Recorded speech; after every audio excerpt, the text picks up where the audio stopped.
नमस्कार, capital TV देख रहे हैं आप। मैं हूं आपके साथ पूजा। ब्रेकिंग नाउ में बड़ी खबर आपको बता रहे हैं।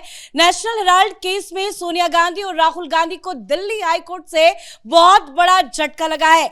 दरअसल राउज एवेन्यू कोर्ट ने ईडी की याचिका को खारिज कर दिया था, जिसके बाद ईडी हाई कोर्ट पहुंची थी और आज इस पूरे मामले में सुनवाई हुई और हाई कोर्ट ने सुनवाई के बाद राहुल गांधी सोनिया गांधी को नोटिस जारी कर जवाब मांगा है। तो आज क्या कुछ हुआ हाई कोर्ट में आपको बताएंगे। ताजा अपडेट के साथ मेरे साथ जुड़े हुए हैं कैपिटल टीवी के editor in chief doctor Manish Kumar और एग्जीक्यूटिव एडिटर राजीव जी। सर, बड़ी खुशियां मना रहे थे कि लोकतंत्र की जीत हुई है, जो राउज एवेन्यू कोर्ट का फैसला आया था, लेकिन हाई कोर्ट से तो झटका लग गया। आज क्या कुछ हुआ कोर्ट में? 3 मिनट में दूध का दूध पानी का पानी हो गया।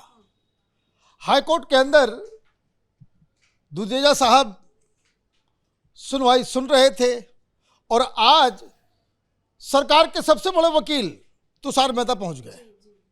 उन्होंने कहा, माय लॉर्ड, ये क्या हो गया है? ये तो पूरा पीएमएलए कानून को जो है उसको शीर्षासन करा दिया गया, अपसाइड डाउन, सिर नीचे पैर ऊपर। बोला जहां तो जो इस चार्जेस को मानने की बात है, एडमिसिबिलिटी की बात है, तो भाई साहब मतलब वहां पे राहुल गांधी और सोनिया गांधी के वकील मनोज सिंघवी साहब थे। बोले ये लोग तो सुप्रीम कोर्ट से घूम के आ गए। They went up to the Supreme Court और वहां से इनको कोई राहत नहीं मिली। पहला केस ही इन लोगों ने ये किया था कि इसमें तो कोई केस ही नहीं है, there is no case at all. तो लोअर कोर्ट ने, हाई कोर्ट ने और सुप्रीम कोर्ट ने कहा कि नहीं भाई, बेल लेना पड़ेगा, नहीं तो जेल जाओगे। और इसलिए केस तो है, क्योंकि प्राइमा फेसी ये तो देखते ही लगता है कि इसमें घोटाला हो। भाई 50 लाख रुपया देकर के 2000 करोड़ की संपत्ति गड़प कर लेना, ये जादू थोड़ी होता है। तो उन्होंने आज तुषार मेहता ने यही कहा, 2 बातें कही कि देखिए, एक तो ऑलरेडी एडमिसिबिलिटी सुप्रीम कोर्ट तक हो चुका है। नंबर 2 जो ज्यादा इंपॉर्टेंट है कि ये राउज एवेन्यू कोर्ट के जज ने ऐसा कर दिया है कि जिसका वाइडर इम्प्लीकेशन जो है बाकी सारे केसेस के ऊपर हो जाएगा। ये तो पूरा का पूरा पीएमएलए जो ईडी जो काला धन, ये जो फर्जीवाड़ा करना, हवाला ऑपरेटर और ये सारी चीजें जो है वो देश भर में जितने केसेस चल रहे हैं उसके ऊपर इसका इम्प्लीकेशन हो जाएगा। तो ये जो सत्यमेव जयते जो माला जपना शुरू कर दिया था इन लोगों ने, तो उसमें बहुत बड़ा झटका लगा है। और इस पूरे बहस के दौरान मनोज सिंघवी साहब उठे, उन्होंने बस इतना ही कहा कि हमारा भी इसके ऊपर कोई कंट्रेरी व्यू है। उनको भी मालूम है डीप डाउन कि भाई ये मामला जो है नोटिस तो दिया ही जाएगा, सुनवाई होगी ही, और उनको भी ये मालूम है कि यहाँ से कुछ हासिल नहीं होना है। ये जिस तरीके से मनोज सिंघवी साहब का जो अभी तक हम देख रहे हैं रिकॉर्ड रहा है, वो चीज़ों को आगे बढ़ाते टाइम बाय करने का, जैसे केजरीवाल के केस में हुआ, वो टाइम बाय करते हैं। ये स्ट्रेटजी जहां और इससे बेहतर और कुछ कर भी नहीं सकते। तो ये जो झटका जो लगा है, सत्यमेव जयते आज फिर जो है वो मुड़ मार करके वो खत्म हो गया। अब फिर से ये केस जो है ईडी का केस अब ट्रबल के लिए तैयार है, गांधी परिवार को फंसाने के लिए। बिल्कुल, बड़ी बात यह है कि तुषार मेहता खुद आज कोर्ट रूम में मौजूद थे और उन्होंने ये कहा कि ये तो बहुत हैरानी करने वाला फैसला है कि कैसे राउज एवेन्यू कोर्ट ने ईडी की याचिका को खारिज कर दिया। अब हाई कोर्ट ने नोटिस जारी किया। अब आपको क्या लगता है आगे क्या होगा? देखिए, हाई कोर्ट ने तो स्पष्ट कर दिया कि जब सुप्रीम कोर्ट ने आपको बेल दिया, इसका मतलब है कि ये केस बनता है। सुप्रीम कोर्ट में भी आप गए थे इस केस को खारिज करवाने के लिए, खारिज नहीं किया। राउज एवेन्यू कोर्ट ने ये 2-3 आधार रखे थे इस पर, जो टेक्निकल आधार थे कि बिना एफआईआर किए आपने इन्वेस्टिगेशन कैसे शुरू कर दिया। तो ये राउज एवेन्यू कोर्ट को जब पहली सुनवाई हो रही थी उस समय जानकारी नहीं थी। उस समय जज को ये नहीं पता था कि ईडी इतनी सुनवाई कर रही है, नोटिस दे रही है, यहाँ पर सुनवाई हो रही है, किस आधार पर हो रही है। एफआईआर जब दर्ज ही नहीं हुआ है तो ईडी चार्जशीट बना ही क्यों रही है। इसीलिए तुषार मेहता ने कहा ये एफआईआर और ईसीआईआर, ईडी जो ईसीआईआर दर्ज करती है, ये एफआईआर से ज्यादा मजबूत है और इसीलिए आपको इन्वेस्टिगेशन को थ्रू आउट देखे बिना टेक्निकल आधार पर ये नहीं कह सकते कि आपने उस समय एफआईआर दर्ज नहीं किया इसलिए आपके दायरे से बाहर है, हम इस चार्जशीट के ऊपर संज्ञान नहीं ले सकते। और इसलिए हाई कोर्ट ने कहा इस पर सुनवाई होनी चाहिए। सोनिया गांधी, राहुल गांधी को नोटिस भेजा गया है, यानी कि अभिषेक मनु सिंह भी अब बताएंगे इसके ऊपर कि ये सुनवाई जो राउज एवेन्यू कोर्ट से चलते हुए हाई कोर्ट में आई, जिसको ईडी ने पहले ही कहा था हम चैलेंज करेंगे, और ये अभिषेक मनु सिंह भी कह रहे थे ये केस तो ऐसा है जो एलकेजी यूकेजी का बच्चा भी समझ सकता है, तो अब बच्चा समझे। ये समझाने के तरीके सामने आ गए हैं। अब इन्वेस्टिगेशन के पॉइंट्स पर चर्चा होंगे। अब बताया जाएगा कि चार्जशीट में क्या क्या आरोप लगाए जा रहे हैं। जो अभिषेक मनु सिंघवी ने पिछले दिनों कहा था कि 1 रुपये का लेन देन नहीं हो रहा है। राउज एवेन्यू कोर्ट में आप किसी तरीके से जज को अपने तरफ लाने की कोशिश करते रहे, लेकिन हाई कोर्ट में वही एक एक पॉइंट को रखा जाएगा कि अगर आपने कहा कि 1 रुपये का लेन देन नहीं हुआ तो ये 50 लाख की जगह 5 करोड़ कहां से आया, ये पैसे कहां से आए जो 20-20 लाख डोनेशन दिया था डीके शिव कुमार, डीके सुरेश ने, ये पैसे कहां से आए जो आपने कांग्रेस का लोन माफ करवा के 2000 करोड़ की प्रॉपर्टी ली। वो प्रॉपर्टी में जिन लोगों ने डोनेशन दिया आपके यंग इंडिया में, उसका क्या शेयर होल्डर के तौर पर नाम रखा गया? आपने शेयर बेचे? अगर नहीं बेचे तो वो पैसा आपके पास आया कैसे? यानी कि ब्लैक मनी है। और दूसरी बात, ये जो पीएमएलए के तहत बताया जा रहा है कि मनी ट्रेल पकड़ा गया,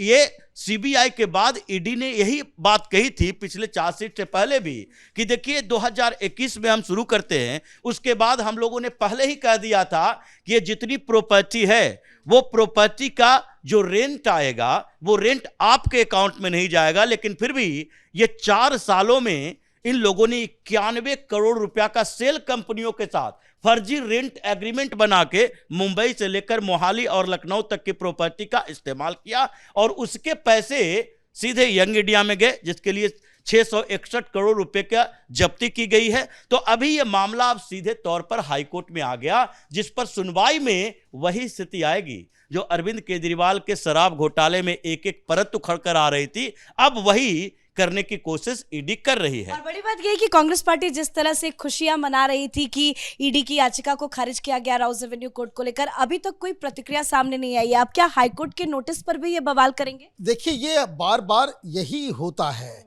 कि ईडी केस में जब भी कोई विपक्ष फंसता है, कहता है कि भाई ये जो है पॉलिटिकल वेंडेटा है, भाई ये लोग ईडी को बिल्कुल उसके सारे अधिकार को छीनने के लिए, ये सुप्रीम कोर्ट में 17 पार्टी गई थी, ये यही वकील सब थे जो वहाँ पे गए थे कि भाई ईडी के सारे अधिकार को छीन लिया जाए।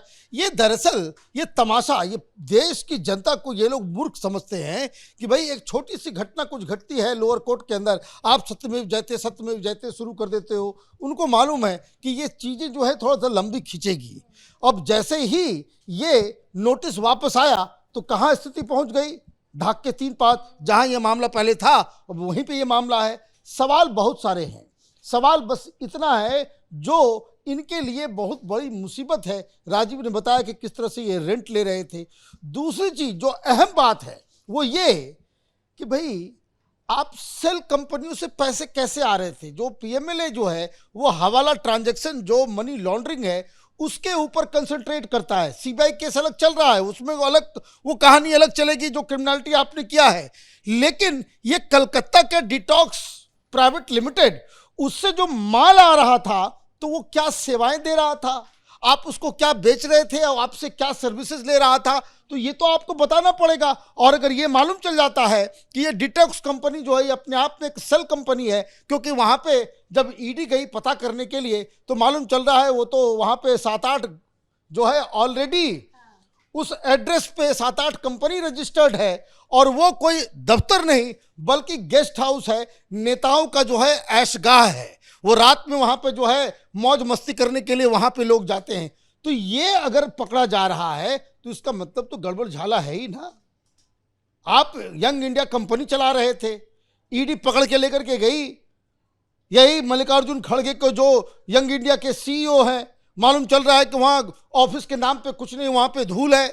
तो ये सारा फर्जीवाड़ा आप करोगे और सोचोगे बच जाओगे, सच में जब जयते लिख देने से जो है आपकी जीत हो जाएगी, ये बेवकूफ़ी है। मामला बहुत ही गंभीर अब हो गया है, ये लोग बुरी तरीके से इसमें फंस गए आज हैं। अभिषेक मनु सिंघवी की भी घोर बेइज्जती हुई है, अब आगे वो क्या करेंगे? क्या कोई नई दलील पेश कर पाएंगे? देखिए, अभी तक जो इन्वेस्टिगेशन हुआ और इन लोगों ने कोर्ट में जो अपनी दलीलें पेश की, इनको ये तो पता चल गया है कि ये 2000 करोड़ की प्रॉपर्टी जो अब तक 5000 करोड़ पहुंच चुकी है, ये प्रॉपर्टी इनके हाथों से चली गई।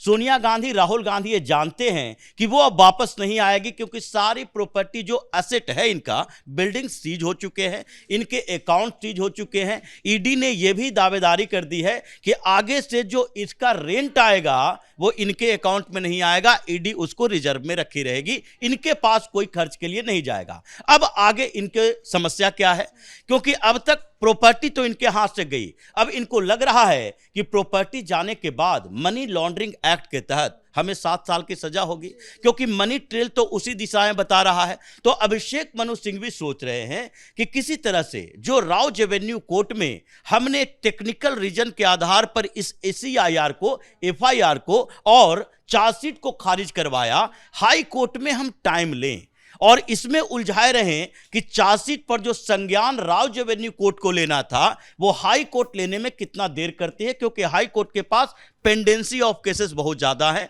तो उसमें टाइम लेता है। अब मार्च में सुनवाई हो, अप्रैल में सुनवाई हो, 2026 गुजरे, उसके बाद धीरे धीरे ये सुप्रीम कोर्ट तक जाने की कोशिश करेंगे, ताकि राहुल गांधी, सोनिया गांधी को ये 6-7 साल की जो सजा होनी है उससे किसी तरीके से बचा जा सके। बहुत बहुत धन्यवाद सर आप दोनों का। तो एक बहुत बड़ा झटका दिल्ली हाईकोर्ट से राहुल गांधी, सोनिया गांधी को हाईकोर्ट ने नोटिस जारी कर दिया है, नोटिस जारी कर जवाब मांगा है। अब देखना होगा कि इस आदेश पर कांग्रेस पार्टी, राहुल गांधी, सोनिया गांधी क्या करती है। इस बड़ी खबर में इतना ही। देखते रहिए कैपिटल टीवी। नमस्कार।